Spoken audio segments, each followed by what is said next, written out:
Гамак. Я их ненавижу. Если в гамаке пьешь вино, то непременно обольешься. В гамаке можно курить, но я бросил, за 13 лет не выкурил ни одной сигареты. Не тянет совсем. В гамаке неудобно целоваться, веревки впиваются в щеки и цепляются за уши.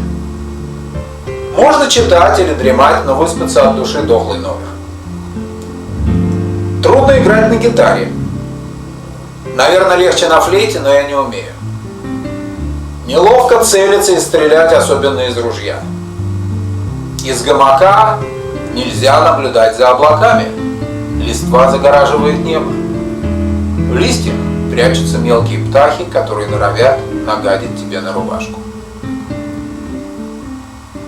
Если начнется война, то услышать эту новость лежа в гамаке, на мой взгляд, просто неприлично.